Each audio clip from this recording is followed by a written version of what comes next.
Hi అండి. Hello నమస్తే. నేను మీ జర్నలిస్ట్ గోపిని.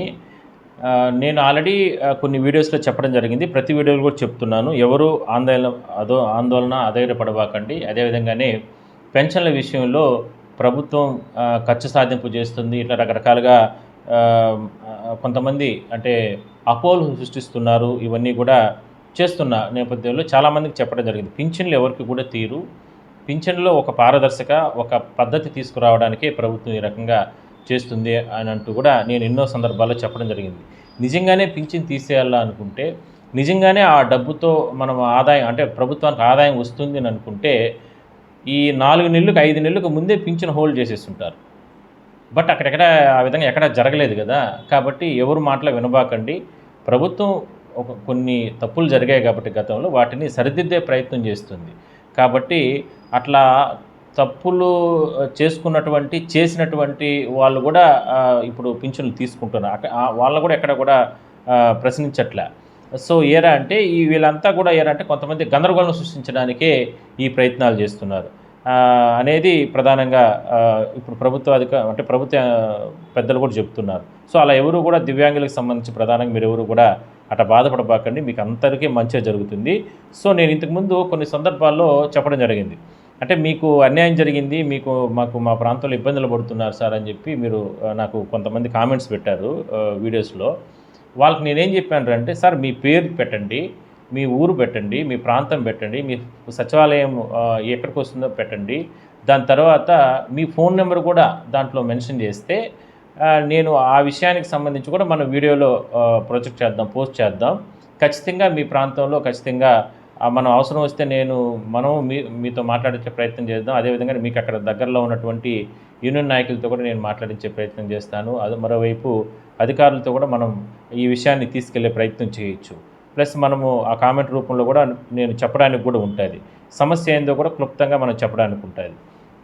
కానీ నేను ప్రతి కామెంట్‌లో కూడా మీ ఐడీనే చదవాల్సి వస్తుంది. ఆ ఐడీ కరెక్ట్‌గా పేర్లు ఉండడం లేదు. ఎవరు ఏంటి అనేది కూడా అక్కడ లేని కారణంగా మీకు ఎవరు మెసేజ్ పెట్టారు, ఎక్కడి నుంచి ఏ ప్రాంతం నుంచి మెసేజ్ పెట్టారు, వాళ్ళ సమస్య ఏంటి అనేది చాలా క్లారిటీగా అక్కడ కనపడకుండా పోతుంది. అందువల్లనే మొన్న ఒక 10 కామెంట్స్ చదివానే కానీ కొంచెం గందరగోళంగా ఉంటే వాటిని వదిలేశాను మళ్ళీ దాని తర్వాత. అయినా ఇవాళ మళ్ళా ఒక 60, 70 కామెంట్స్ పెట్టారు పాపం వాళ్ళ ఆవేదన. అయినా చదువుతాను. దయచేసి ఇక మీదట మీరు కామెంట్స్ పెట్టేటప్పుడు పెద్ద మనసుతో మీ పేరు, దాని తర్వాత మీది ఎక్కడ ఊరు, ఏ జిల్లా, మీకు సంబంధించినటువంటి ఫోన్ నెంబర్ కూడా అందులో పెడితే మనము అంటే ఒకవేళ అధికారులు ఆ వీడియో చూసినా కూడా అధికారులు మీకు ఫోన్ చేసి మీకు సమస్యను పరిష్కారం చేస్తారు. యూనియన్ నాయకులకు సమస్య పరిష్కారం చేస్తే ఇవన్నీ కూడా జరుగుతుందనేది నా ఆలోచన. అలా కొంతమందికి కాల్స్ వెళ్ళాయి. కొంతమంది వాళ్ళకు అంటే డౌట్ కూడా వాళ్ళకు తీర్చుకోవడం జరిగింది. ఇవన్నీ కూడా జరిగాయి. సో, వెంకట మౌనిక గారు పెట్టారు. సార్ డిస్ట్రిక్ట్ వైజ్‌గా హెల్త్ చెకప్ చేస్తున్నారా అండి? పల్నాడు డిస్ట్రిక్ట్ ఎప్పుడు ఇస్తారు నోటీసులు? మేడం ఆల్రెడీ నోటీసులు స్టార్ట్ చేశారు. మీకు దగ్గరలో ఉన్న సచివాలయానికి సంబంధించి మీరు అక్కడ ఒకసారి కలవండి. ఖచ్చితంగా నోటీసులు అనేది ఆల్రెడీ వారం నుంచే ఇస్తా ఉన్నారు. దయచేసి నోటీసులు తీసుకొని హెల్త్ చెకప్‌కి మాత్రం ఖచ్చితంగా వెళ్ళండి.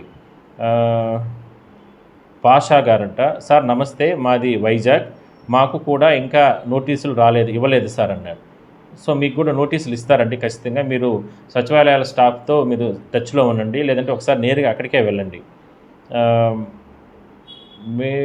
సత్యనారాయణ గారు, సార్ మాది అమలాపురం, మా సైడ్ కూడా ఇవ్వలేదు సార్.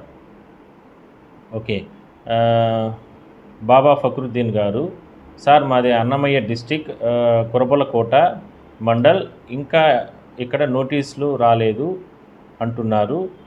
ఎంపీడీఓను అడిగిన డేట్స్ షెడ్యూల్ ఇంకా రాలేదు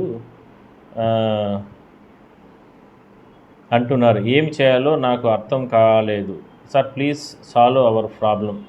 సార్ మీరు తప్పకుండా సార్ మీకు ఖచ్చితంగా నోటీసులు ఇస్తారు. అంటే మనము చాలామంది అనుమానం ఏంటంటే గతంలో నోటీసులు ఇచ్చారు కదా, ఆ నోటీసులు సరిపోతుందా అని అనుకోవచ్చు. బట్ అలా కుదరదు.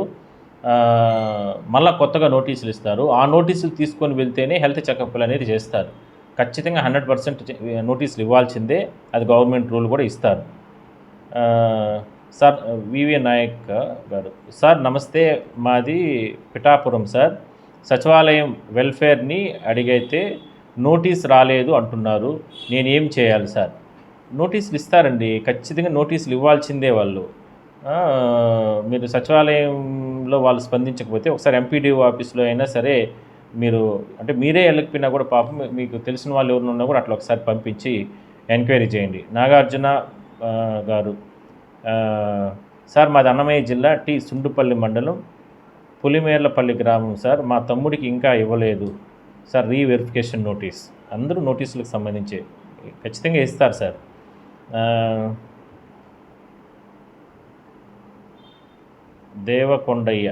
కొండరయ్య, అందుకే పేరు నీట్గా మీరు పెడితే నేను మీ ఐడి చదివే పని ఉండదు, కాబట్టి పేరే చదివేయచ్చు. మీ ఫోన్ నెంబర్ కూడా పెట్టండి, నేను ఫోన్ నెంబర్ కూడా చదువుతాను. ఎవరన్నా ఆఫీసర్స్ మీకు రెస్పాండ్ అవుతారు, మీకు సహాయం చేస్తారు. మీ యూనియన్ నాయకులు రెస్పాండ్ అవుతారు, మీకు సహాయం చేస్తారు. బాగుంటుంది కదా.